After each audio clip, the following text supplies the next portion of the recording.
a cidade que cresce mais rapidamente no mundo.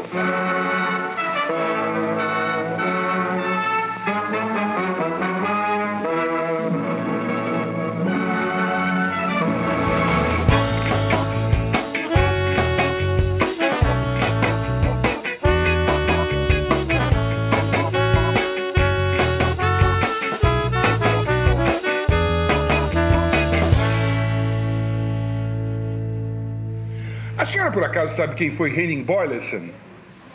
Não sei, não. O senhor sabe, por acaso, quem foi Henning Boyleson? Não.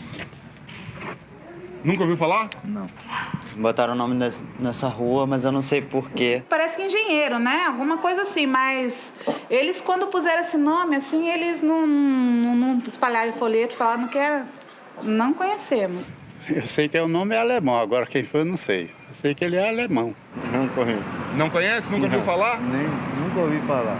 Muito obrigado. Sim, ele é um administrador. Ele foi um administrador dessa região. Dessa região? Dessa região. E o que mais a senhora sabe dele? Só isso, pelo fato de ter na plaquinha até mesmo. A gente lê.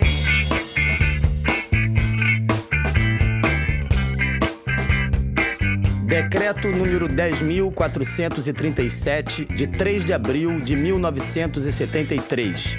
Item 2.0. Rua Henning Boyleson. A rua conhecida atualmente por Rua C. Da placa deverão constar os seguintes dizeres: Administrador de empresas, 1916-1971. From American Council, São Paulo, to Secretary of State, Washington, D.C. Confidential. Henning Boyleson, who was machine gunned to death this morning on street near his residence, was well known to consulate.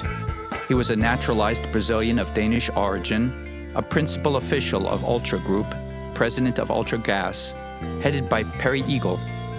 Understood he worked closely with latter in São Paulo, an activity leading to 1964 revolution. He had very close relations with local military commanders and told Undersigned several times, at first over 2 years ago, that he was collaborating with the military in anti-terrorist campaign, especially in Operação Bandeirantes. Ambassador, who wrote that? I did.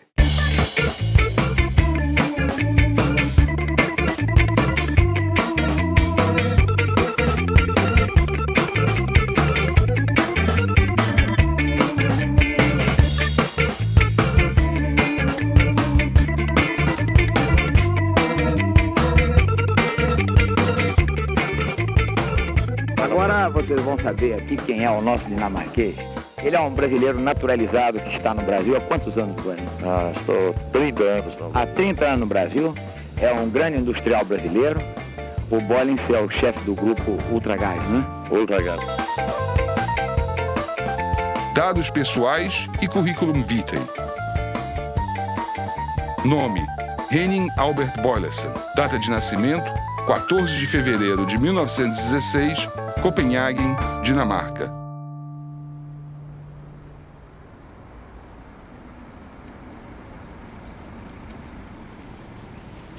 Here I have a census telling us something about Henning Boyleson's family. I can see that his father, Albert Johan Boylesen, was born in 1884 and that he was employed in building construction as an ordinary painter. They were living at CT Barfodsvej at Frederiksberg.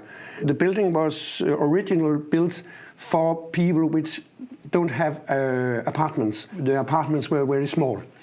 So the life in the apartment with the father and mother and the many children has been very narrow. As dificuldades de infância seriam, segundo ele, responsáveis pela sua vontade férrea de vencer, competindo livremente.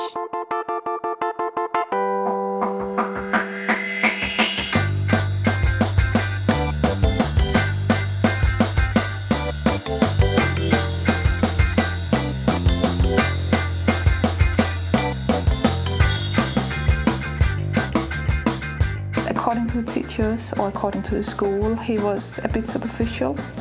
He was, he was not doing his schoolwork, he was a bit lazy, and he was forgetful. Enquanto lutou boxe, cuidava da saúde como se fosse um profissional.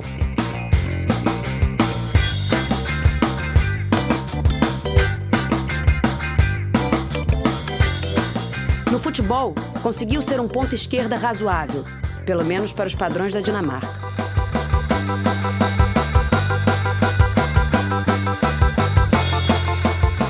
Foi quase sempre o primeiro aluno da classe.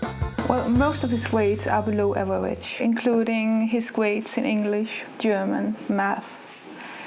Some of his grades are above average. First of all, if you can look at it here, in sports, in woodwork. But the main part of them are below average.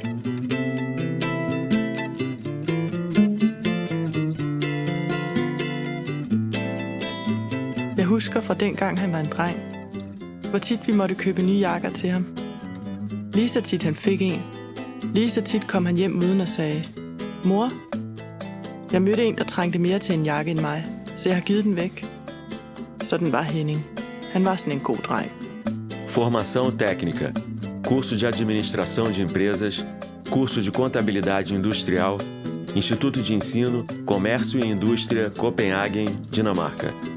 O meu avô, que era cônsul dinamarquês no Brasil, mandou as filhas para lá.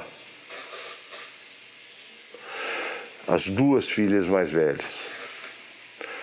Ora, uma delas começou a namorar com o meu pai.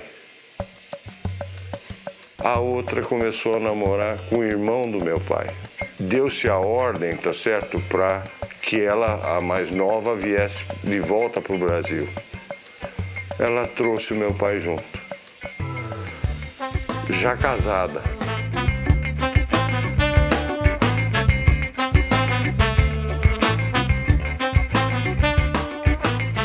O navio chegou ao Rio trazendo o rapaz de 22 anos com 500 mil réis em cada bolso. Uma volta de ônibus para conhecer a cidade tão famosa na Europa. Nessa volta, roubaram um dos 500 mil réis de um dos seus bolsos. Desistiu do Rio, veio para São Paulo.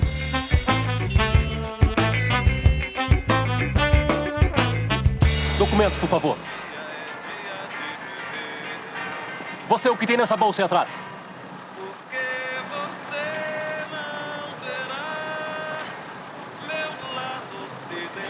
E houve não apenas um acordo completo dentro da nossa organização, como dentro do MRT, porque os companheiros de lá também nos disseram que era unânime dentro da organização, que ele era uma pessoa que podia e que devia ser justiçada em represália, quer dizer, que estava na hora deles começarem a pagar também, não apenas o soldadinho que chegava na hora do combate com a gente, um cara lá, um PMzinho daquele, chegava num combate, levava 3 tiros e morria, enquanto os grandões, os figurões, continuavam frequentando os salões, continuavam aparecendo nas colunas sociais e matando nossos companheiros daquela forma como estavam matando.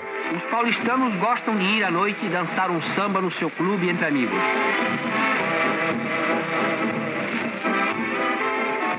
Ele gostava do Brasil miscigenado, ele gostava um pouco dessa desordem brasileira, isso era da alma dele, ele gostava disso. Portanto, é o primeiro paradoxo do Boyleson. Ele não foi dinamarquês propriamente. Então, ele se adaptou muito bem ao espírito brasileiro.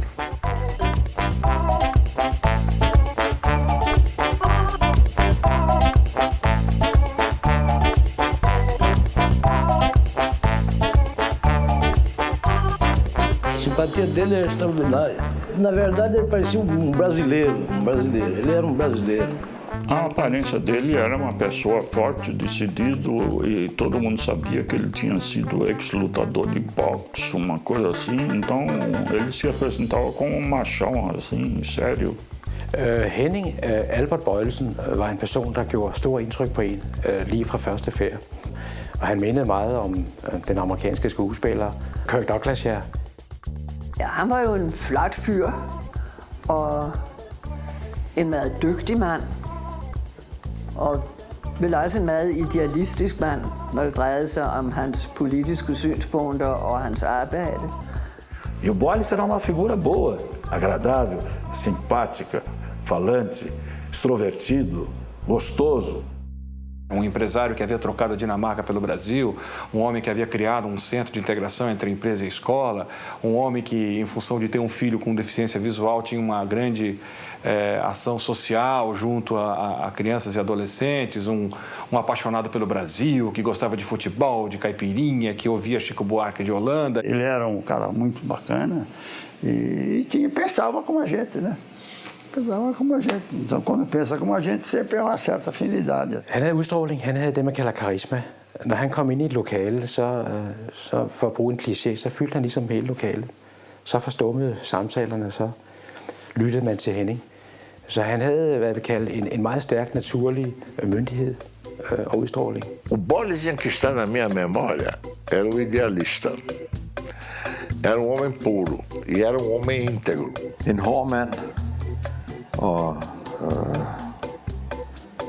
en mand, som jeg tror, man ikke sådan blev venner med umiddelbart, men en respekteret mand. Cargos ou funções ocupadas. 1942-1950, chefe de contabilidade Firestone do Brasil. 1951-1952, diretor, administração e vendas, fábrica Dantop. 1952 até o presente, companhia Ultragás. No Grupo Ultra, ele entrou na área de contabilidade e área econômica e terminou como presidente da empresa. He was a very prominent businessman with this Ultra Group, which was well known, of course. Para Henning, porém, mais importante fora conquistar a fraternal amizade de Peri Igel, com quem se sentia tão identificado quanto o próprio irmão de sangue. Disse textualmente: se ele me mandar pular do abismo, eu pulo. Quando a gente discutiu sobre o Peri Igel, a ideia era, não se sabia se era ele, não. O que se sabia, o que a gente tinha informação, é que o Grupo Ultra estava financiando ao banco. Metade da população brasileira usa gás liquefeito. Metade. Enquanto você tem cerca de 50 milhões de pessoas que são atendidas em suas casas com gás liquefeito de petróleo. Pouca gente sabe disso. Pouca gente sabe. E a Ultragaz é a empresa líder no ramo, além de ser a pioneira. A companhia ia indo muito bem. E em 65, só na cidade de São Paulo se entregava 32 mil botijões de gás por dia. Ora, isso em 65. Nem imagina o que era um negócio desse. O Grupo Ultra dirige e controla cerca de 20 empresas. Opera no gás, opera no eletrodoméstico, opera na petroquímica. Eletrodoméstico é Ultralar. Ultralar eletrodoméstico.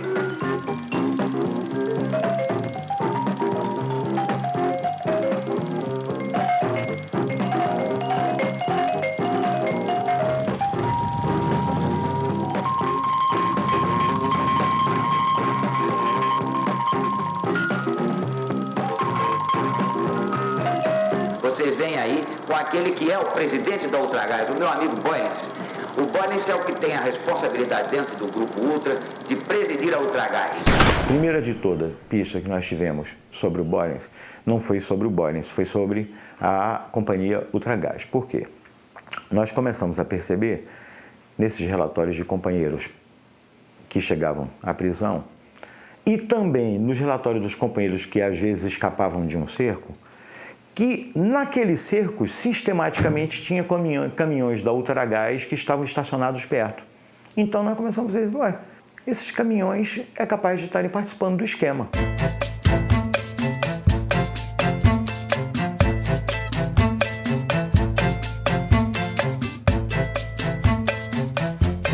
Ele fazia propaganda da miscigenação e até não só fazia propaganda, como inclusive ele ostentava, eu várias vezes vi, ele, por exemplo, gostava de mulatas, mas não era uma coisa escondida, era uma coisa efetivamente quase que oficial. Jamen, jeg hørte en masse forskellige ting, og jeg oplevede det også jo, altså det hed sig, at Henning havde 2 husstande. Henning havde en kone, som var på hans egen alder. Henning var på det tidspunkt først i 50'erne, 52-53. Og med hende havde han også et par børn. Men Henning havde så ligesom forladt den husstand og havde etableret sig i en ny husstand med en yngre kone. Jeg husker ikke, om han havde børn med hende. Men han var stadigvæk loyal med den første kone. Besøgte hende af til og opretholdt hende økonomisk og så videre. Ele teve esse segundo Porto. Eu gosto de falar Porto porque não tira a graça e, ao mesmo tempo, não tira a oficialidade do primeiro Porto, que ele nunca se separou. Mas ele conheceu uma mulher que teve mais um filho dele. O futebol é o jogo predileto dos paulistas. Um estádio magnífico, como este de Pacaembu, pode comportar 80.000 torcedores entusiastas nos grandes dias de campeonato. O Palmeiras começar a perder o jogo, ele já descia aquela porra lá. Aí chegava essa divisória, tem aquelas grades de ferro assim, pulava por cima daquela bosta lá e já descia para dentro da geral. Você chegava e brigava com todo mundo? Ah, meu amigo, você podia, não demorava muito, já tinha aquele rolo formado. E se o Palmeiras continuasse perdendo, você já podia ir embora para Barra Funda que você ia encontrar ele lá. Você sabe o que eu digo da Barra Funda, a delegacia de Barra Funda. Porque ele ia preso. Em briga no estádio, lá no Pacaembu.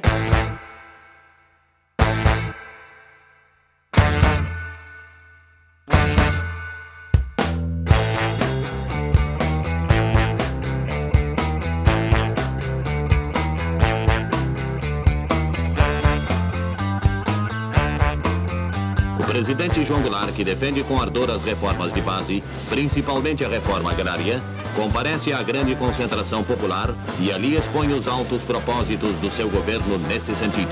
João Goulart era uma ameaça porque era leniente. Esse era assim o âmbito, o espírito dentro das empresas. Achava que o Jango ia implantar aqui a República Sindicalista, que se chamava na época. O Jango não tinha condição de implantar a República Sindicalista nenhuma, ele mal se aguentava lá, né? Mas a percepção era essa, eles achavam que havia um risco iminente do Brasil ir para o comunismo. Como estava o mundo, eu costumo dizer disso, ele estava em dois hemisférios ideológicos. Você tinha que escolher um dos dois, não tinha meio termo, não. Ou você era de um ou era do outro. Né? E isso tem a reflexão sobre o país. Also, you have to look at, there was a gentleman by the name of Fidel Castro who had taken over in Cuba. And in Brazil, early in the early 60s, there was a lot of turmoil, political turmoil, urban turmoil. And there's a lot of concern that type of turmoil might spread and become a very infectious type of thing. Formou grupo de empresários para poder, então, estruturar uma reação à implantação da República Socialista do seu Jango Goulart.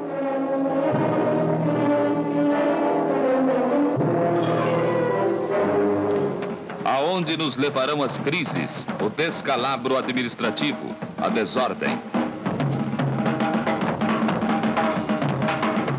Aonde nos levará a omissão das chamadas elites? O tempo é pouco. O Brasil não pode esperar mais.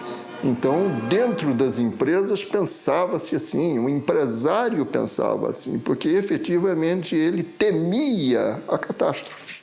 Ou seja, um governo comunista, ou que outro nome queira se dar. Começou-se aí o contato, por meu intermédio, do civil com o militar. Então tinha jornalistas, tinha empresário que estavam mais ou menos da causa. E vários grupos desses se reuniam às vezes para trocar ideias. Eu participei aqui em São Paulo. Essa percepção de que a ditadura militar ela não é um fenômeno estritamente militar, aliás, é uma das coisas que a gente mais deve destacar, né? Tanto quanto o golpe não foi apenas militar, foi civil-militar, com apoio dos empresários. Foi mais do desejo do empresariado de defender os seus interesses, que estavam sendo arriscados se houvesse uma cubanização do Brasil, digamos. Eles viam um grande risco nos seus negócios nisso. Então eles resolveram agir. Né? E alguns entraram firme na situação, como foi o caso do Boyce. O Boyce, ele não gostava do comunismo mesmo.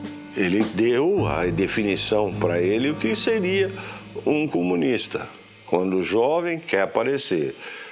Quando adulto, ideal.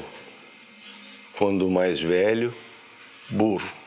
Og så mente han, at Brasilien skulle, hvad skal man sige, sådan, være et sted, hvor der ikke var kommunister.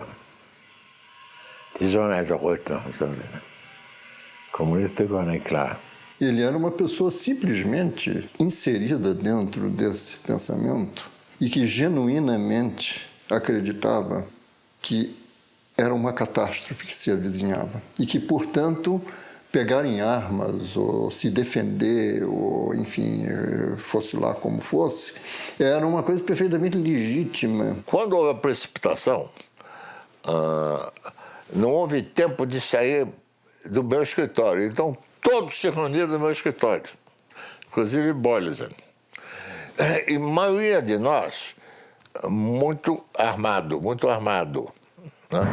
Boyleson, por exemplo, tinha naquela ocasião, me lembro disso claramente, uma metralhadora que era uma arma muito moderna para a época. E as Forças Armadas, elas próprias, mais do que ameaçadas, foram chamadas, praticamente intimadas, a cumprir a missão que o momento lhes impunha. Restabelecendo a ordem e livrando o país dos trapos vermelhos que ameaçavam sufocá-lo.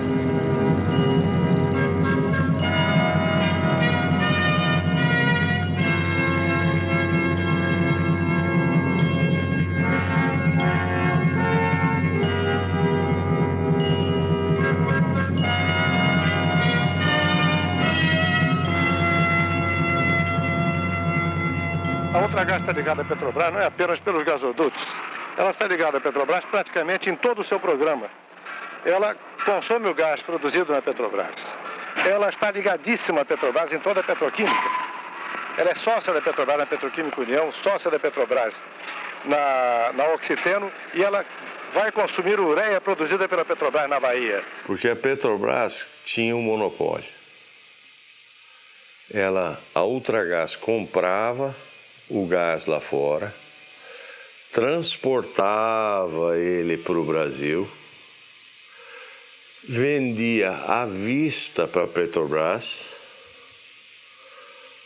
Petrobras pegava, internava esse gás, a Ultragaz ia lá e comprava ele de volta, pagando ele a 30 dias.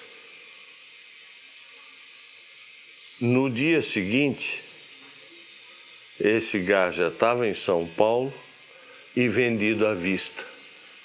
Então, isso, quer dizer, você tinha um capital de giro negativo, financiado por um banco excepcional que era a Petrobras. A Petrobras faz o Brasil entrar definitivamente na era da petroquímica. Com isso, progredirão a indústria de plásticos, a têxtil, a de tintas e principalmente a de inseticidas e adubos, diminuindo os custos atuais dos produtos em 50%. Ele pessoalmente frequentava a Operação Bandeirante, ia ver os presos e assistia a sessões de tortura.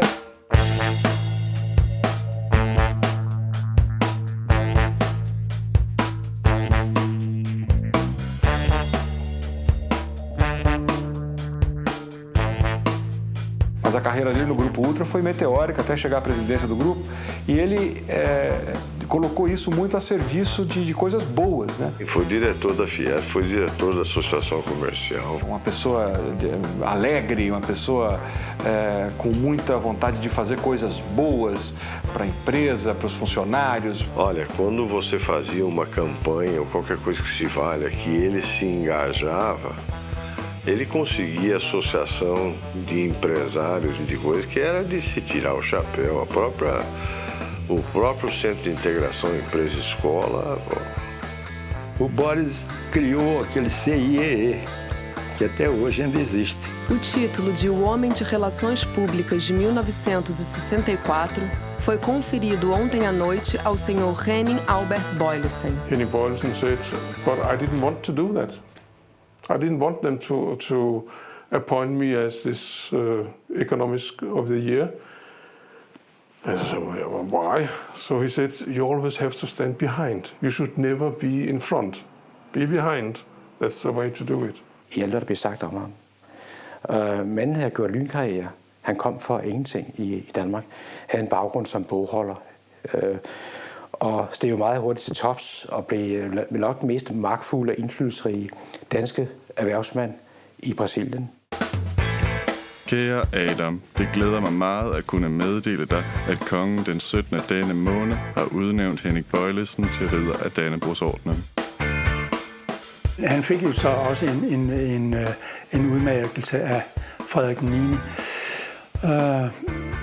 For det, han havde gjort som forretningsmand, og hans deltagelse i Verdensbanken og så videre. Og der talte man jo ikke noget om de rygter, der gik om andre ting. If, for instance, that the Danish state or the royal family had been criticized for conversing with a guy who was involved in torture, it would be an embarrassment that something would have to be done. But nothing came forward. There was no news. It was not news at the time. Nobody cared to know about what Bøjlesen was doing in his spare time in Brazil.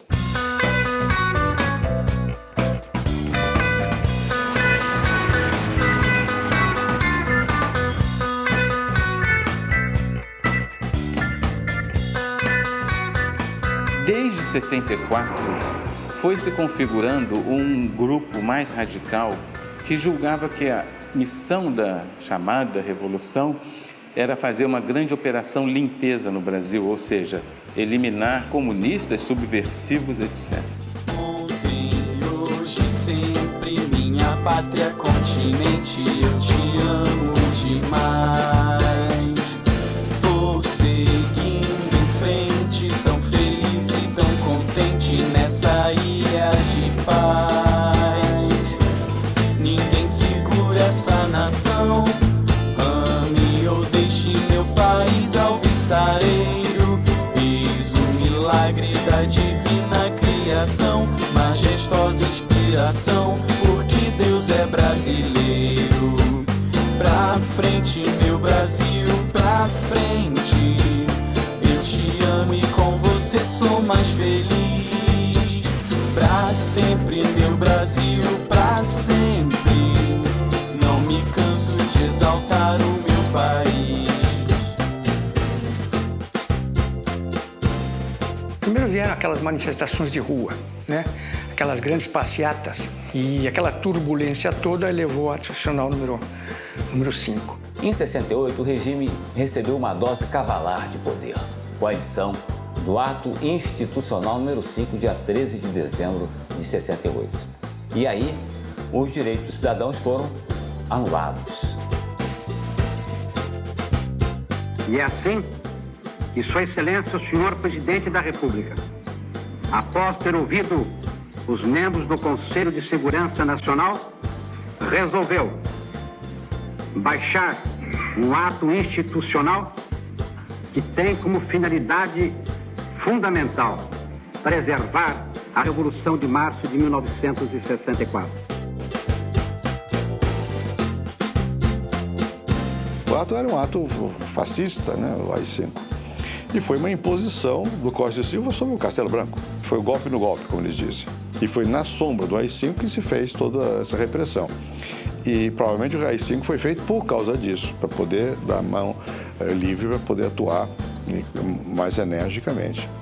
Foi uma tragédia que durou muito tempo e atrapalhou o Brasil. Pra frente, meu Brasil, pra frente. Eu te amo e com você sou mais feliz. Pra sempre, meu Brasil, pra sempre.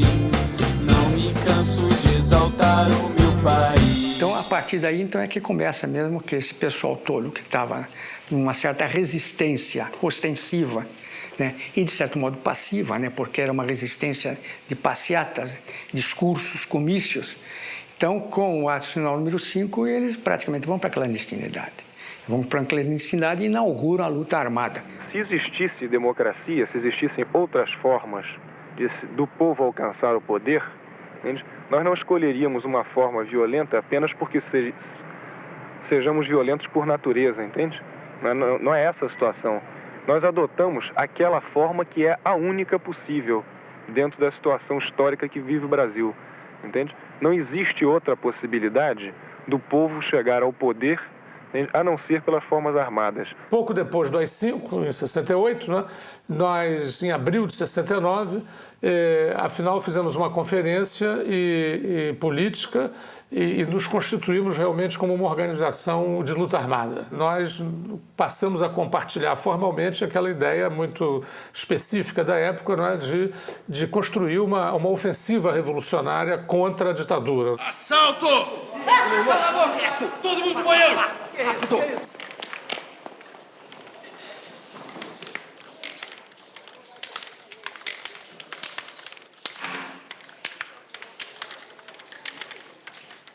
O aumento do número de assaltos a bancos e as atividades da assim chamada guerrilha urbana, a estrutura da segurança pública estadual não dava conta de combater. O presidente da República, Marechal Costa e Silva, acompanhado de autoridades civis e militares, chega a Rosário, no Rio Grande do Sul, a fim de assistir naquele estado às grandes manobras militares realizadas pelo Terceiro Exército. Os soldados revelaram alto nível de adestramento no emprego de armas ultramodernas e os oficiais sua capacidade técnica para enfrentar qualquer tipo de guerra moderna, inclusive guerrilhas. Porque era uma guerra que nós não estávamos muito preparados. O Exército não está muito preparado para uma guerra de inimigo interno. Ela não está preparada para isso.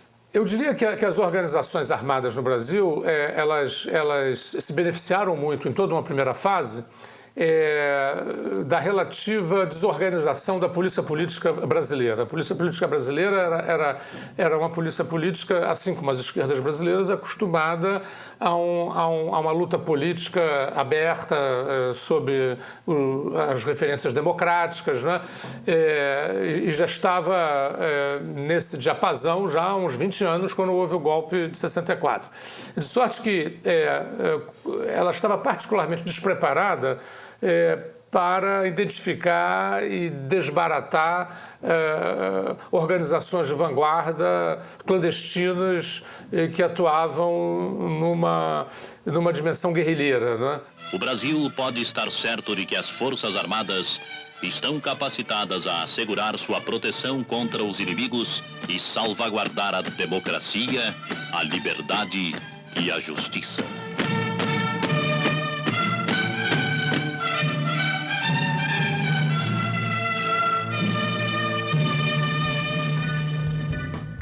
Por causa do assassinato do Chandler, os americanos acharam conveniente, dali para frente, fazer um outro tipo de enquadramento para a situação no Brasil, né? E aí, eu tenho a impressão que foi assim que iniciou-se a UBAN. Não sei por que elementos da esquerda acharam que ele seria um espião americano e resolveram, então, fazer o presunto do moço. A execução bárbara do capitão americano Charles Chandler, na presença da esposa e do filho de 9 anos, também teve um impacto imensamente negativo sobre as Forças Armadas. As Forças Armadas, na minha opinião, principalmente o Exército, sentiam que estavam na defensiva contra as ações dos terroristas cada vez mais violentas. Aqueles primeiros assaltos a banco, aquele primeiro sequestro, foram coisas assim de que nós nunca pensávamos que ia ter que enfrentar. Imagine o Exército tem que enfrentar um troço disso.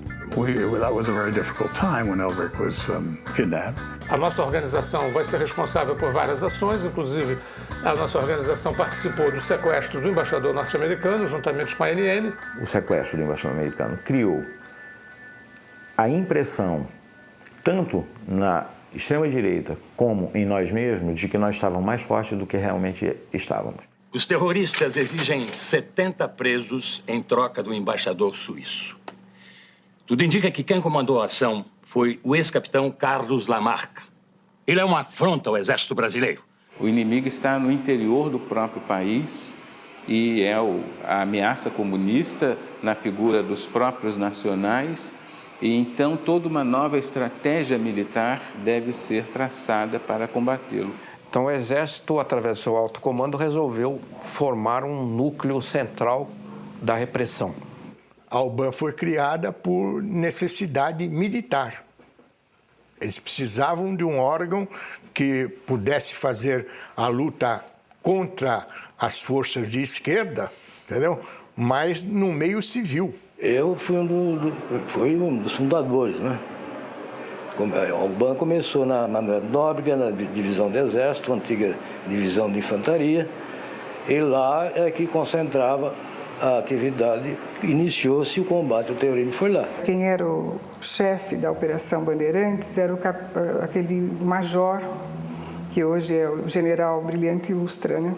O responsável pela segurança interna da área, em São Paulo, era o general José Canavarro Pereira, que resolveu, então, unificar os esforços das Forças Armadas, da Polícia Federal e das Polícias Civil e Militar de São Paulo, centralizando as ações de combate ao terrorismo sob um comando único e sob a responsabilidade do Exército.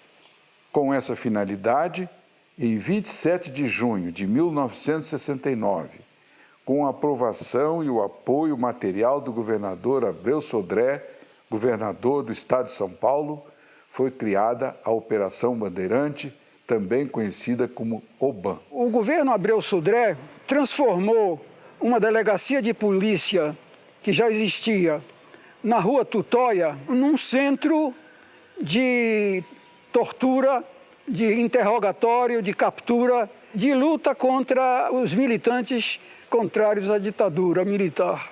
Desencadeou-se então em São Paulo a Operação Bandeirante, que foi, com certeza, a mais radical, a mais cruel operação da repressão durante o regime militar brasileiro. São Paulo, o maior centro industrial da América Latina. São Paulo era também o centro da resistência, né? Você imagina o que é o pânico do sistema financeiro em São Paulo, percebendo que de uma hora para outra aumenta muito o número de assaltos a banco, né? De modo que não é por acaso que foi nessa cidade que surgiu a UBAN. Onde é que houve problema militar? Onde é que houve problema das greves violentas? Onde é que houve a mudança da igreja? Tudo no mesmo lugar. Então esse era um lugar sério, evidentemente, para fazer o esforço principal. Foi o mais criminoso e sanguinário aparato da repressão. Era um órgão que combinava gente do Exército e da Polícia de São Paulo, Ernesto. Eles podiam prender, torturar e matar quem eles quisessem.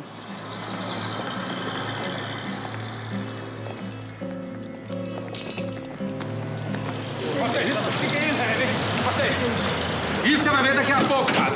Entra logo aí. Peraí. Aumentando, porra. Pega sua coisa. Sai. Sai.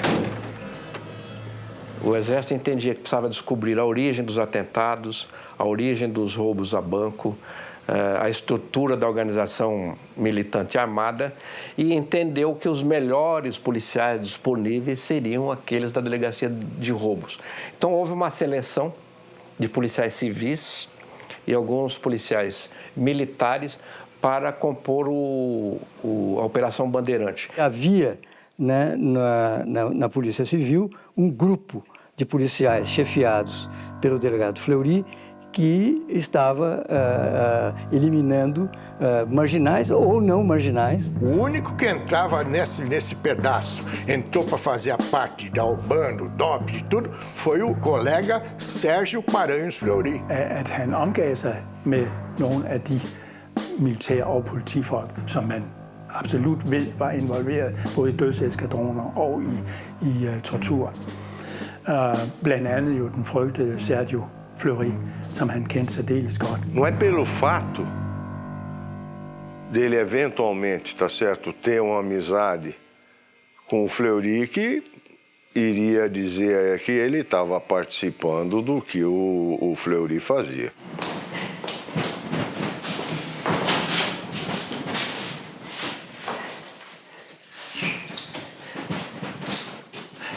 Tira a roupa. Tira a roupa, terrorista, filho de uma puta! Já nessa ocasião, o delegado Fleury tinha um pé claro, né, na área da repressão política. A ideologia do esquadrão era a eliminação sumária de marginais, que ele transplantou isto para a Operação Bandeirante. Terrorista de merda! Para, porra! Tô perdendo a paciência, hein? Ele era um monstro, né? E ele drogado sempre, ele era uma pessoa assim de uma... Você sentia, né, uma coisa ruim mesmo dele, tinha prazer, né? Traidor da igreja. Traidor do Brasil. Habilidosamente, os militares cultivaram o que eu chamaria de um certo pânico na classe empresarial.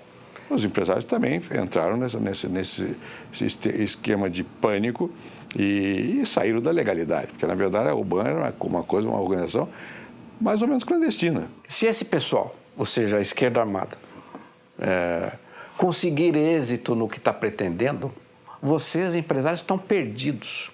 Vocês estão fritos.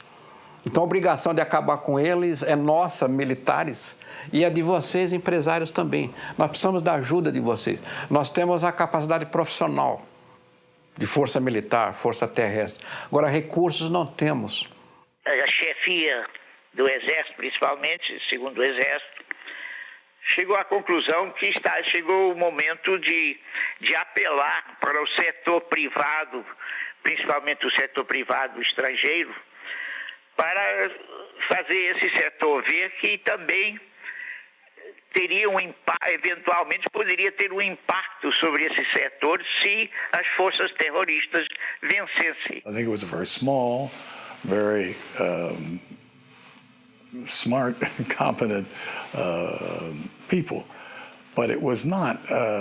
I don't really think it was a major threat to the Brazilian government. A tese era: hoje somos nós, amanhã poderão ser vocês. Então nós precisamos de apoio a fim de poder realizar as nossas missões eficazmente. E esse apoio seria apoio financeiro, não é? O Exército planejava operações, precisamos disso, disso, disso. E isso nós temos, isso nós não temos. Ou quem pode arrumar para a gente? Pode arrumar para a gente, o Vidigal pode arrumar para a gente, eles têm relação aí fora. E para eles ficava mais fácil eles ligar com outros civis do que você. O Exército tem ligação com 10, 20, 30 civis. Então, 2 ou 3 civis de peso desse, de respeito, servia de ponte com os outros. Então, muita gente cooperava, não era ele. Ele servia de ponte, que ele dava o aval de que não era dinheiro para botar no bolso, pô. Você está me dizendo que empresas privadas pagavam a polícia e os militares para torturar e matar? Eu não faço isso porque quero. Isso o quê? Isso, dar dinheiro ao Garcia. Dinheiro para quê? Para combate à subversão. Que parece que toda quinta-feira tinha uma reunião, um almoço, né? E ele levava sempre a reboque o ministro Delfim Neto. E o próprio ministro da Fazenda reuniu empresários em São Paulo para pedir dinheiro na luta contra a subversão. O Delfim respondia perguntas eventuais, o doutor Gastão passava o chapéu e disse: bom, agora vamos fazer as colaborações para o UBAN. Há muita gente influente que contribui. E eu não posso ficar de fora. Por quê? Porque eu perco o crédito, perco as concorrências. E passava a bandeja e nessa bandeja iam sendo depositados os cheques. Então os empresários sacaram seus cheques e o primeiro deles passou o cheque para o Bolos. Ele olhou e devolveu e disse: faça um no valor dobrado. A Operação Bandeirante tinha uma estrutura precária. Tanto é que tinha o chefe e 2 subordinados, que era eu e outro sargento, que coordenava tudo, coordenava as equipes, coordenava tudo, mandava as equipes para não sei para onde, mandava não sei para onde. Então, não tinha. Depois que o destacamento, aquilo foi compartimentado, tinha um setor de informações, tinha um setor de análise, tinha um setor. Aí a coisa começou a funcionar, percebeu? E provavelmente aí tinha verba já, porque já era um quartel que tinha verba destinada. Tomás, você está me dizendo que a sua companhia financiava esses animais? Eu disse pode ser. Como é que você... Como é que eu o quê, Ernesto? Você tem alguma ideia do que estava em jogo? Você acha mesmo, nessa tua santa ingenuidade, que empresas como a nossa iam deixar ir pelo ralo centenas de milhões de dólares de investimento assim, sem mexer um dedo? E o apoio para nós era importante, quer dizer, não só como informação, como estrutura, e era para nós uma participação que interessava, porque era o meio civil que estava se mobilizando, porque afinal de contas, sozinho você não ganha guerra nenhuma. No fundo, isso foi importante politicamente para o regime, porque solidarizou setores empresariais com o regime. Vocês também estão com a mão aqui. Esse que foi o símbolo. Não é por causa do dinheiro em si. Dinheiro o governo tinha. Porque foi o apoio político, que ficava, digamos, selado através do dinheiro. Secret. The most enthusiastic supporters of the regime are the industrialists of Brazil, centered in Sao Paulo, the rapidly growing metropolis in the southeast. Industry has benefited most from the government's economic policies, and its leaders maintain close ties with the military establishment and the finance ministry. Existe até uma lista que chegou a ser divulgada, né, com os maiores contribuintes, em que aparecia, se não me engano, como número 1, justamente a Ultragás.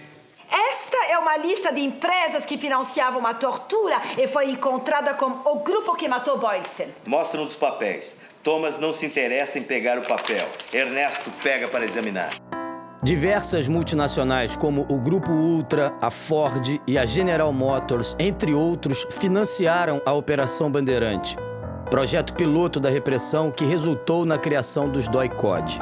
It makes sense that big American firms, as well as Brazilian firms, would want to try and contribute as much to establish a peace and to keep any type of revolution from occurring. Since he was so prominent in all these other aspects, getting money, for example, for Bandeirantes, that would excite the interest of our station chief, I'm sure. So he would probably approach Boylston, try to get some information out of him. He could do that without being an agent, of course. O americano nunca financiou coisa nenhuma. Ele via com bons olhos o movimento, porque qualquer regime diferente, tipo Cuba, aqui para o americano não era. De modo que ele, como conselheiro, eles sempre tiveram, eu tive muito contato com a CIA. Eu pessoalmente, tive contato com a CIA. Eu era elemento grato da CIA. National Security Agency.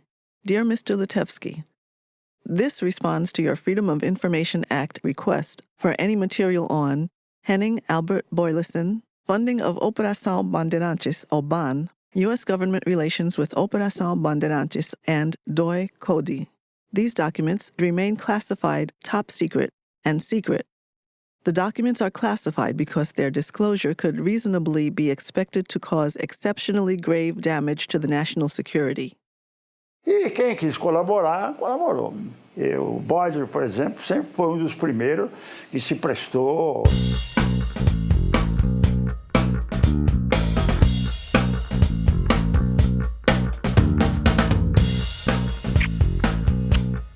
E o elemento de ligação que se prontificou a ser ligação com o setor privado foi o Boylston. Nos 3 anos e 4 meses que comandei o DOI, não recebi qualquer doação de Boylston ou de outros empresários. Não quer dizer que todo empresariado se envolveu, mas alguma parte dele, obviamente, esteve envolvido, ou direta ou indiretamente. No caso do Boylston, foi um envolvimento direto. O Boylston começou a adotar o método da máfia, de cobrança de contribuição financeira junto aos empresários, para reforçar o orçamento da repressão.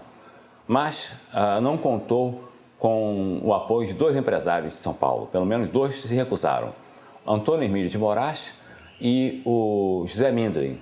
E ele me disse, olha, eu estou representando a OBAN, que se está organizando para ajudar a salvar a sociedade dos perigos da agitação de esquerda, né? E então eu queria saber se o senhor estaria disposto a colaborar com recursos de que a UBAN necessita para se equipar tecnicamente. Então já juntamos duas informações. A Ultragaz está colaborando, botando caminhões para cercar nossos companheiros. 2, a Ultragaz está participando da caixinha. Então, aos poucos, está se formando um padrão. Que organização é essa? Do governo? Não, são grupos. Que grupos? Pessoas, voluntários, entende? Daquela turma da Fiesp, você pode quase todas incluí-las ali entre os colaboradores. Na indústria automobilística também, né? Nas indústrias de material pesado também. E Boyles era uma pessoa importante no esquema de financiamento, mas não era a única. Tinham pessoas no mesmo nível de importância que ele, banqueiros. E quando eu digo banqueiro, eu estou falando dono de banco. É inegável que a participação do Boyles era municipal do que nacional. Enquanto um amador aguiar, sem que ninguém percebesse, sem que haja demérito nisso, ele tinha uma participação nacional e reservada, que deixava-o participar dos destinos da nação brasileira com muito maior intensidade do que o Boyles. A Folha de São Paulo era um jornal que cedia suas caminhonetes para o trabalho da UBAN, né? Para disfarçar os agentes da UBAN nas suas operações de busca e captura, né, e investigação.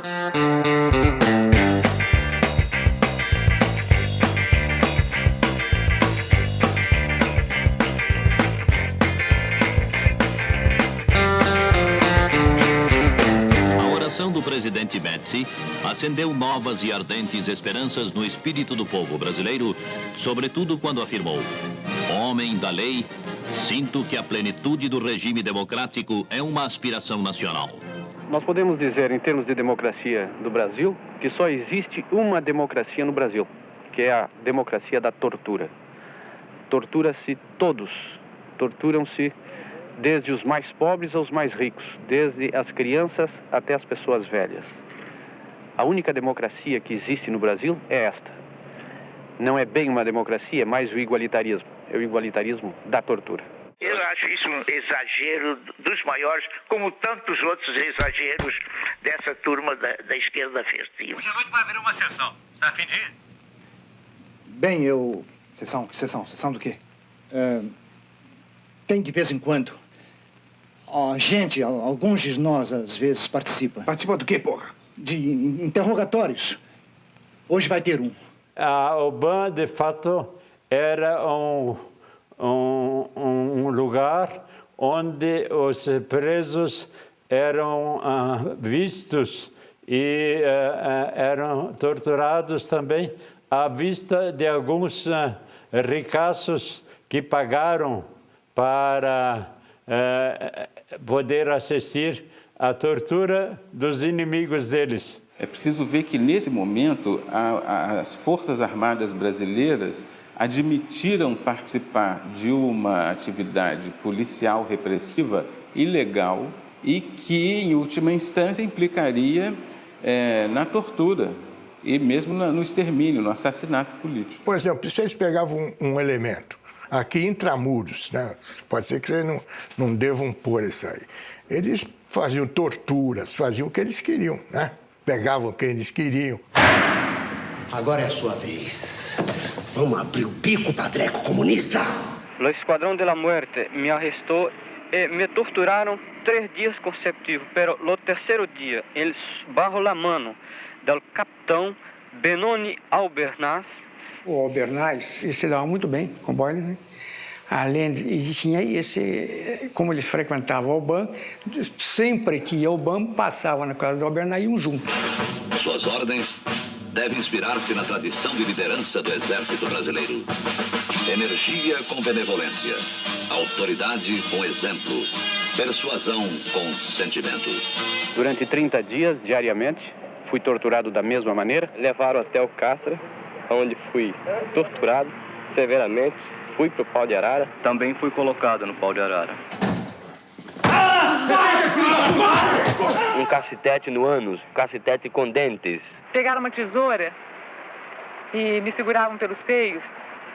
Fechavam a tesoura sobre o seio, fechavam, apertavam, depois tiravam. Vai falar agora?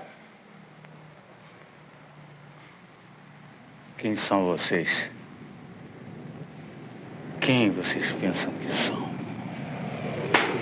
Até o surgimento da UBAN, a tortura era praticada, mas de um modo muito sistemático. E, por outro lado, também, frequentemente, de modo amador. Né? Quer dizer, o tratamento brutal, mas sem sistema, sem inteligência, sem informação, né? Sem método. Né? Isso a UBAN trouxe. Usavam métodos assim mais, vamos dizer, como eles falavam, científicos, né? Tanto que a equipe tinha o enfermeiro. O Dr. Coutinho era um encarregado de observar toda a tortura para impedir que os torturadores passassem o limite em que eu ficasse inconsciente. O importante para isso, não por humanidade, evidentemente, mas porque para eles era importante atingir apenas o limite da minha resistência.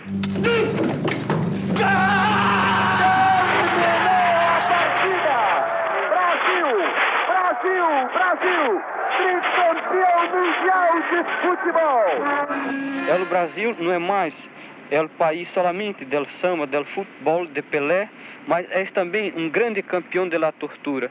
Final de 69 ou início de 70, quando a gente, nessa coordenação, nessa direção nacional da ELN, recebe uma informação dos presos da UBAN de que tinha um estrangeiro, dava-se uma descrição de uma pessoa e que estava participando das torturas e que provavelmente seria do grupo Ultra. Henning havde flere profiler, vil jeg sige. Han var et sammensat menneske, bestået af flere personligheder, vil jeg sige. Han kunne være meget, meget venlig, sådan som jeg oplevede ham. Men jeg kunne også fornemme, at Henning kunne blive extremamente agressivo. Alguma coisa na formação do Henning Boyles como pessoa fez com que ele tivesse um lado escuro, extremamente cruel e sádico, e que ele, com todas as coisas, digamos, boas que aconteceram aparentemente com ele ao se tornar uma pessoa tão integrada ao Brasil, esse lado escuro ele não conseguiu suprimir, ou não tentou suprimir. Era forte demais, talvez, para que ele controlasse. In the back of the record, there's a small note of an incident in the schoolyard. Apparently there has been a conflict or trouble in the schoolyard where he has not been involved, but the thing is that some children have been doing some troubles in the schoolyard. Teachers have come to them and told them to behave, put them up against the wall, which you did in those days. And Henning Albert Boyleson apparently had his fun that the other children were being punished by the teachers. Well, didn't actually take part of it, but stood a bit behind and watched it. And apparently it was serious enough that the teachers noted it. Ele é exemplo vivo do quanto a criatura humana não se encaixa em nenhum parâmetro, para o bem ou para o mal. Os mistérios da natureza humana são complexos, mas é raro você ver um personagem onde os dois extremos convivem, dois extremos tão opostos, né? Porque todo mundo tem o seu lado mais escuro. Isso é da natureza humana, mas uma dualidade a esse ponto, para mim, até hoje, misteriosa. Ele era o próprio personagem ficcional porque ele concentrava em si toda a complexidade humana. Então, nenhum personagem de ficção é melhor do que um personagem que concentra tamanhos paradoxos, né? Brasil, Brasil, Brasil!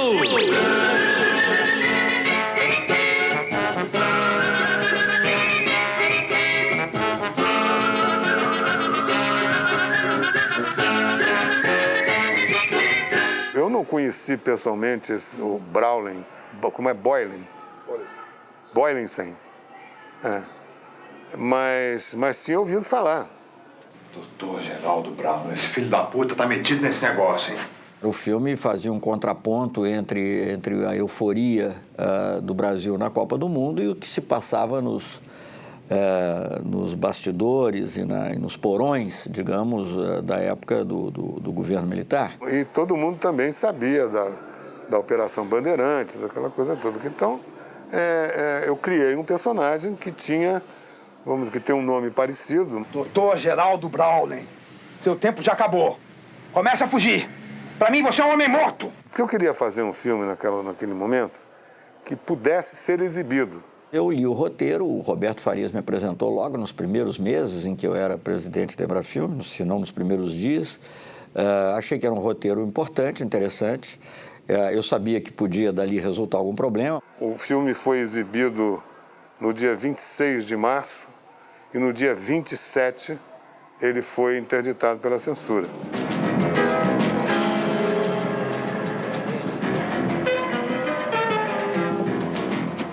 Num determinado momento, quando eu fui, digamos, convidado a me demitir da Embrafilme,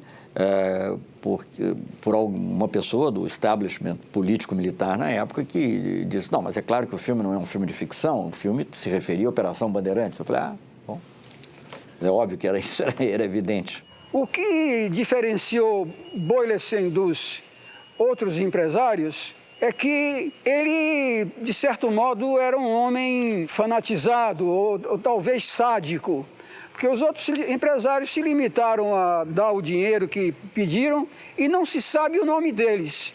Aí começava-se a ouvir que a figura do Boylensen era uma figura controvertida, que ele tinha um papel que extrapolava o simples contato financeiro que os empresários, a ligação que existia entre os empresários ao banco, que ele tinha, na verdade, o prazer sádico de assistir a sessões de tortura e, eventualmente, participar delas. Essas informações foram se avolumando. Primeiro, de que ele recolhia dinheiro, era um dos caixas, um dos tesoureiros desse esquema de financiamento ao banco, e depois com as informações de companheiros presos de que ele participava pessoalmente da tortura, das sessões de tortura no OBAN. Ele perguntou o que eu tinha, né? Então, falei para ela, nós usamos aí um método, ela não tem assim, né? Não está podendo andar, mas vai voltar, né? Mais tarde eu vim saber, né, pela descrição física, que era o presidente da Ultragás, né? Que a gente já sabia antes, né, que ele colaborava com a UBAN. Era dele, do instinto dele. Ele era um cara assim. Está entendendo? Um cara que topava esse negócio, gostava disso. Eu me lembro da postura dele assim, bem distante, né? Uma pessoa, olhar frio, assim. E achei estranho, porque ele era totalmente diferente, né, do pessoal que ia lá, né, quando era militar mesmo, né. Entrar um cara que não tem nada a ver com polícia nessa faixa e começar a frequentar, todo mundo fica alertado. Que tortura. Que deve ter havido, houve agora planejar e botar, inclusive, um civil para torturar. Peraí.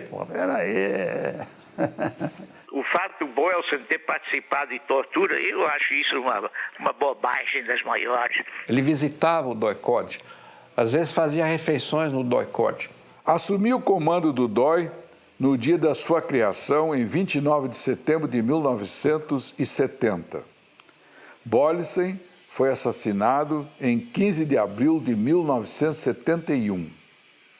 Nesse período, ele esteve uma única vez no DOI, em dezembro de 1970, quando foi me cumprimentar pelo Natal. E ele frequentava constantemente a Operação Bandeirantes, a sede da Operação Bandeirantes. E gostava muito do pessoal, trabalhava. A gente sentia nele até um guerreiro também, como éramos nós. A gente sentia nele também um guerreiro. Cumprimentava todo mundo, soldado, cabo, com ele não tinha problema porque eu sou presidente do Grupo Ultra e tal. Então era um cara excepcional. Fazer questão de presenciar a tortura, dizem até que criando ou trazendo para o Brasil instrumentos de tortura. As organizações terroristas criaram a farsa de que Boylissen foi justiçado por frequentar o DOI e assistir aos interrogatórios, por inventar uma máquina de dar choques elétricos chamada pianola, que ele mesmo testava nos presos.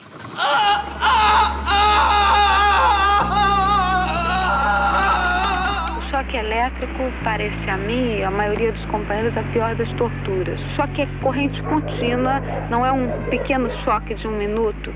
Há um companheiro que ficou no Brasil que sofreu um choque contínuo durante 20 minutos. Existem diversos instrumentos para dar choques elétricos, entre eles a pianola Boylissen. Adquirida nos Estados Unidos e trazida para o COD-DOI de São Paulo pelo industrial Henning Albert Boylissen, a pianola tem um teclado como os instrumentos musicais, que ao serem premidos, fornecem uma descarga elétrica em escala crescente. Ninguém sabe bem o que era exatamente aquela pianola, a não ser que ela era, evidentemente, uma bateria de choques elétricos acionados num teclado. Preso pelo DOPS de São Paulo, Olavo Hansen foi imediatamente levado para o DOI-COD, onde ele foi torturado. Na volta, os companheiros de cela de Olavo ouviram dele o relato das torturas sofridas. Obrigado a despir-se, sofreu espancamentos, pau de arara, afogamentos e choques elétricos, agora aplicados por um aparelho mais sofisticado e conhecido como pianola Boylissen. Jeg tror, der var en eller anden form for dødsdrift på en eller anden måde. Måske også længsel efter den kultur, han kom fra på en eller anden måde. Men den kultur, han så kom over til, gav ham nogle flere muligheder. Den gav ham mulighed for at udleve alle de der laster og skal vi sige, mørke sider, som han havde. Det han aldrig kunne udleve i Danmark, der var han blevet stoppet af vores systemer her. Men der kommer han over til en land, hvor han opdager, at der er måske sådan en eller anden form for selvbord, hvad det angår. Der kunne han udleve alle de der mørke sider, han havde. Det kunne jeg egentlig godt fornemme.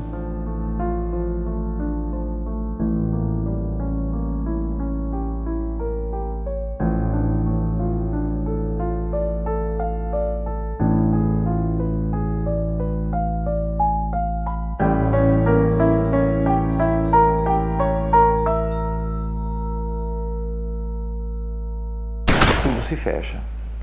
Diretor da Ultragás, a Ultragás emprestando os caminhões, a Ultragás participando da caixinha e o diretor da Ultragás dirigindo uma sessão de torturas. O Monsieur Boylissen, além de financiar, tinha prazer em assistir e participar das sessões de tortura na sede da UBAN.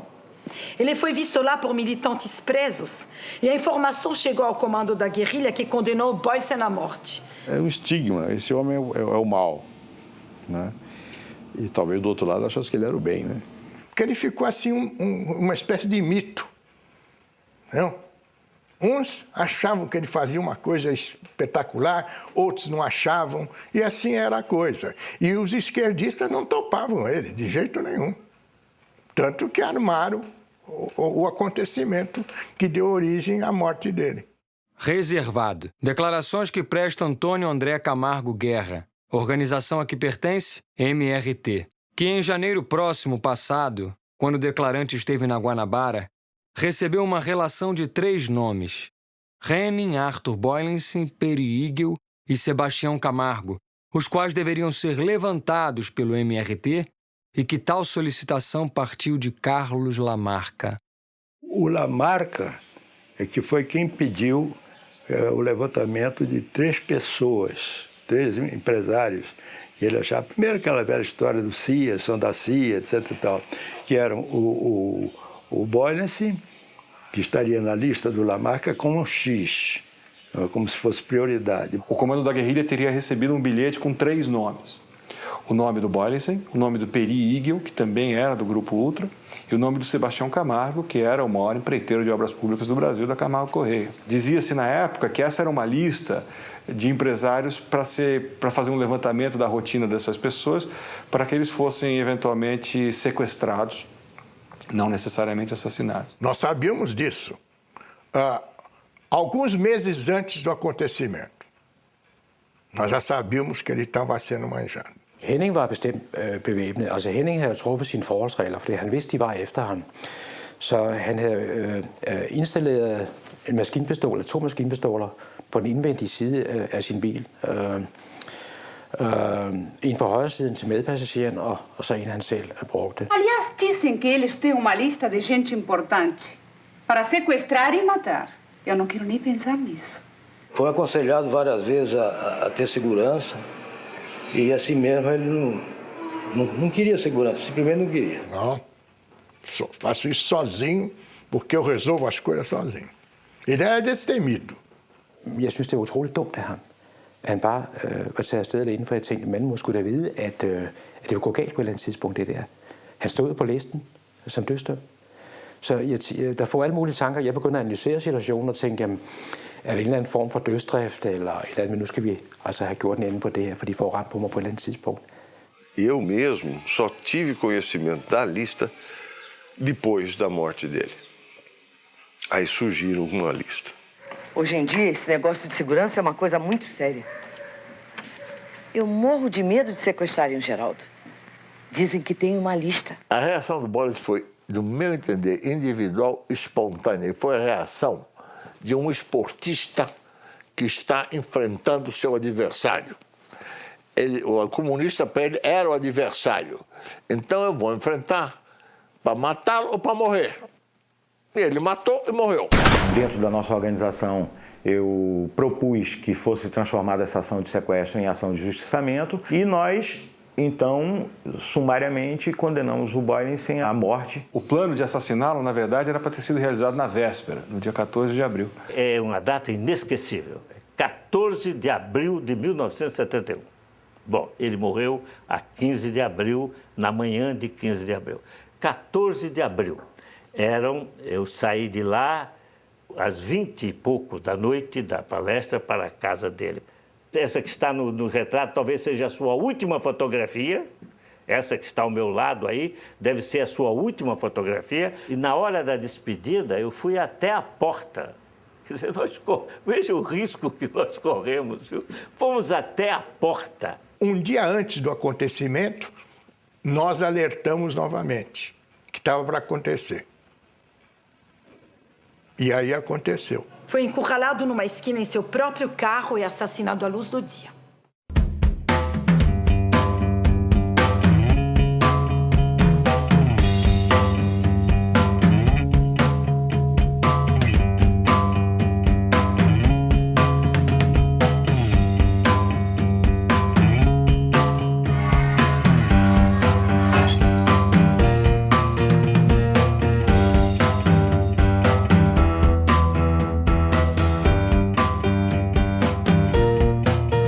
Dia 15 de abril de 1971, quando Boylissen entrou com seu carro na Alameda Casa Branca, 2 carros com os terroristas emparelharam com o dele. Ele tenta subir a Peixoto Gomide para ir na direção da Paulista, mas a Feira Livre o impede de fazê-lo. E entra na Barão de Capanema à direita para tentar subir a Casa Branca à esquerda na direção da Paulista.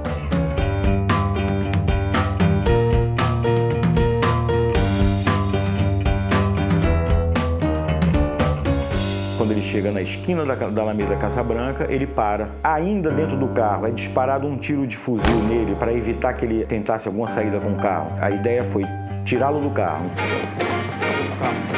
Vocês dois, saiam daí, rápido! Fica na tua, cara!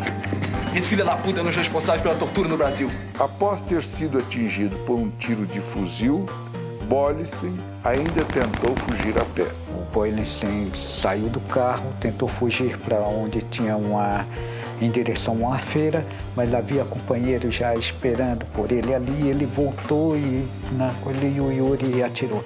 Os 2 companheiros encarregados descem desse carro da ação, E durante a corrida dele, ele foi sendo acertado nas costas. Foi trucidado com rajadas de metralhadora que o atingiram nas costas e no rosto.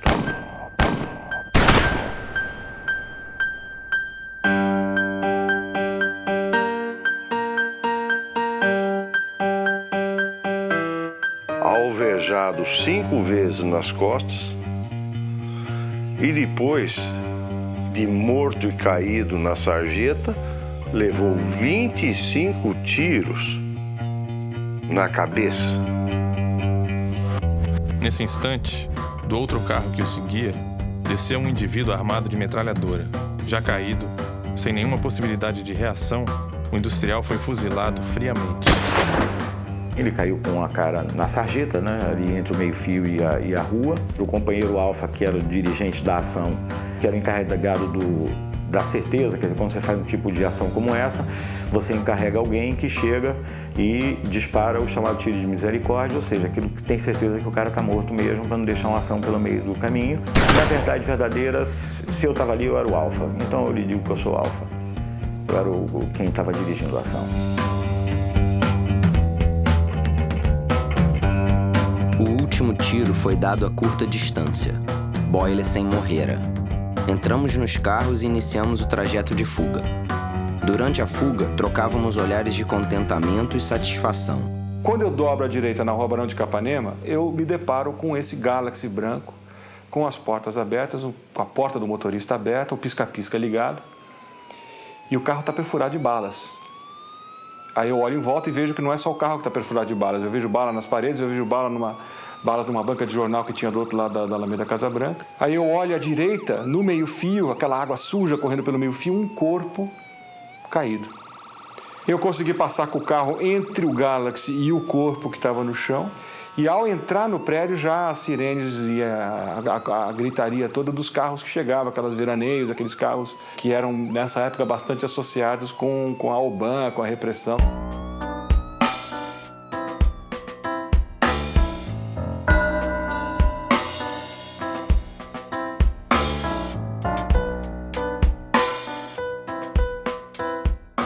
Vi os miolos da cabeça dele a meio fio. Não sabia o que era aquilo. De qualquer maneira, a minha experiência na área criminal me mostrou claramente que aquela execução foi feita com muito ódio. Confidential from British Consulate General São Paulo to British Embassy, Rio de Janeiro. The terrorist group responsible for this murder left leaflets accusing him of working for the CIA, which seems highly unlikely. A rua estava infestada de folhetos que tinham sido jogados sobre o corpo e pela rua.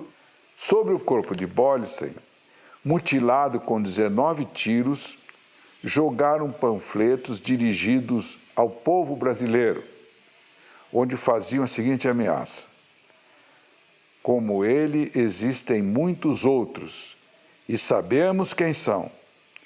Todos terão o mesmo fim. Não importa quanto tempo demore. O que importa é que sentirão o peso da justiça revolucionária, olho por olho, dente por dente.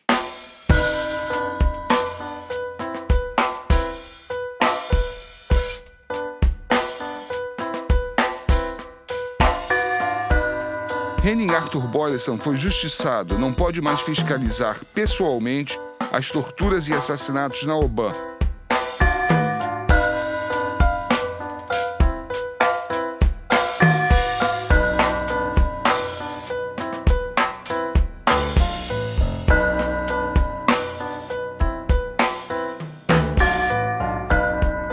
This audacious and wanton killing of Boylessen has shocked and alarmed São Paulo more than kidnappings or other previous acts of terrorism. Attitude toward terrorists will doubtless harden, and many fear further escalation violence on both sides.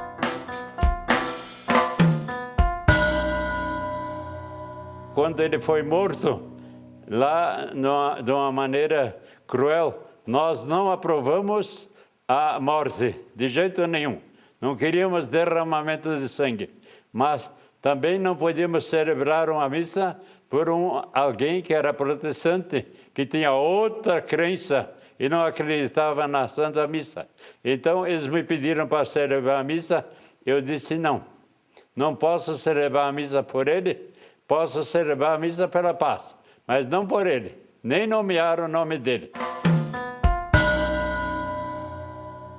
Um espanto, mas ao mesmo tempo sem surpresa. Eu fui pego de uma surpresa total quando me ligaram para o meu serviço de manhã dizendo que o meu pai tinha sofrido um atentado terrorista e que tinha sido morto nesse atentado terrorista. Até hoje eu me pergunto, mas por quê? Confidencial. Presidência da República, Serviço Nacional de Informações, Agência Regional de São Paulo. Foi sepultado na manhã do dia 16 o senhor Henning Albert Boylissen, assassinado por terroristas em nome do MRT e da ALN. O crime, que contou com requintes de crueldade, impressionou profundamente a população. Colaborava intensamente com as autoridades militares no combate ao terrorismo, tendo ajudado materialmente de modo substancial a montagem da Operação Bandeirantes. Dava a essas organizações policiais seu apoio incondicional, o que lhe valia a amizade de grande círculo de militares e de autoridades policiais. Lembre-se que Boylissen se expunha muito, frequentando inclusive a sede da OBAN, onde muitos presos devem tê-lo conhecido. Não há praticamente outras pessoas com o mesmo grau de envolvimento físico. O envolvimento do meu pai com a Operação Bandeirante? Não.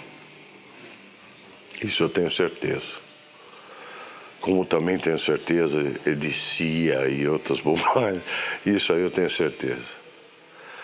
Não. Primeiro que não tinha nem ideologia suficiente para isso. Havia diversas teorias. Quem que poderia lucrar com a morte dele? Havia pelo menos 3. Eu apenas vou citar uma, que eles acharam que ele foi liquidado pelos comunistas. Os outros 2 eu não quero nem falar. Eu acho que o Boylissen foi um utópico. Foi um idealista e que, pela sua natureza humana altamente extrovertida, aberta, foi uma vítima de si mesmo. Quando veio essa notícia da morte do Boylissen, né, isso foi comemorado. Os meios políticos e empresariais condenaram veementemente o brutal assassinato. A Assembleia Legislativa suspendeu seus trabalhos em homenagem à memória de Boylissen. Seu cortejo fúnebre emocionou a cidade de São Paulo. Senado Federal, 15 de abril de 71. Homenagem de pesar pelo falecimento do industrial Henning Albert Boylissen, assassinado por terroristas na cidade de São Paulo. Ele não nasceu no Brasil, mas posso afirmar, não havia ninguém mais brasileiro. Via o futuro, amava a nossa terra.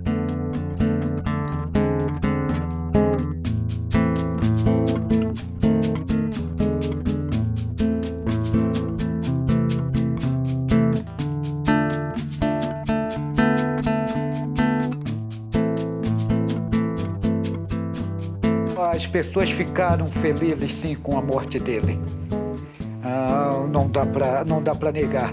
Dito hoje, parece chocante que você fique feliz com a morte de alguém. Mas só quem viveu aquela época, só quem sabe o sofrimento que era ter os companheiros assassinados, o tipo de sofrimento que o Boylissen causava às pessoas, pode entender como e por que as pessoas se alegraram com a morte dele.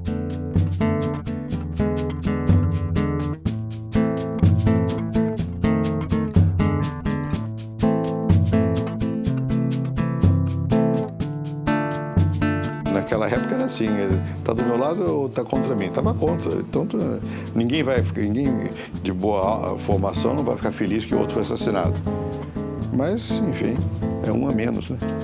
Do outro lado. Mas todo mundo só fala no bode, porque ele foi assassinado. Escolheram ele para dar um exemplo para os outros. Mas eu citaria uns 10 outros aqui, mas não vou citar porque... Eu não achei que se pudesse caracterizar essa eliminação do Boyles como um ato de terrorismo. Eu acho que foi mais uma atitude de dar um alerta ao empresariado de que eles não estavam, ainda que protegidos pelos órgãos de segurança, não estavam imunes a uma solução radical.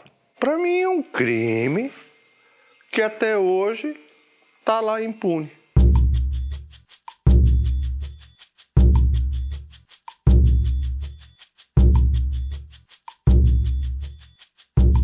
Joaquim de Alencar Seixas foi preso pelo DOI no dia seguinte à morte de Boyles. Morreu quando tentava fugir num ponto de polícia. Dimas Antônio Cassimiro foi morto 2 dias depois da morte de Boyles, em tiroteio com agentes do DOI que foram prendê-lo em seu aparelho. Antônio Sérgio de Matos morreu em tiroteio com agentes do DOI em 23 de setembro de 1971. Yuri Xavier Pereira morreu em combate com agentes do DOI em 14 de junho de 1972.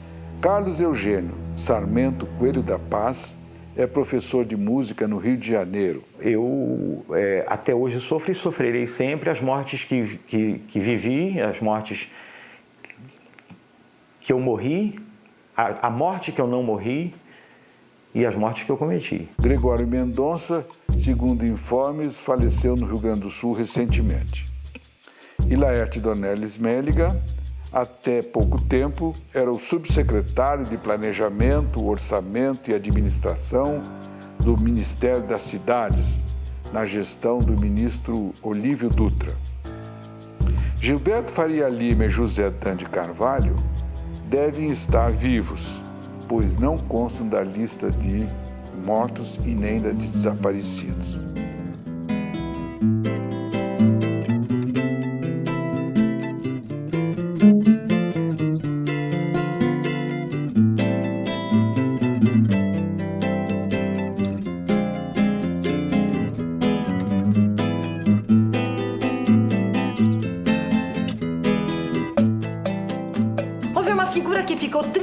Famosa por sua ligação com Albon.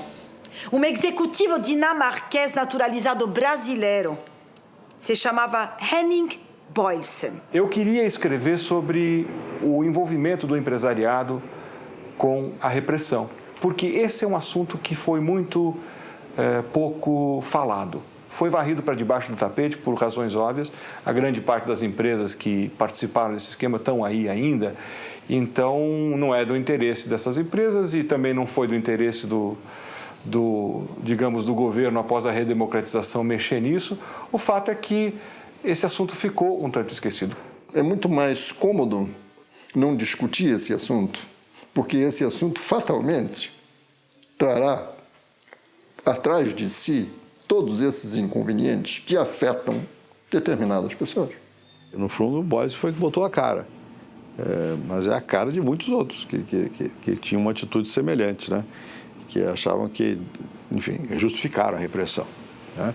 Então, melhor não falar dele, porque ao falar dele, como se diz em latim, de te fabula narrator. Eu estou contando a sua história.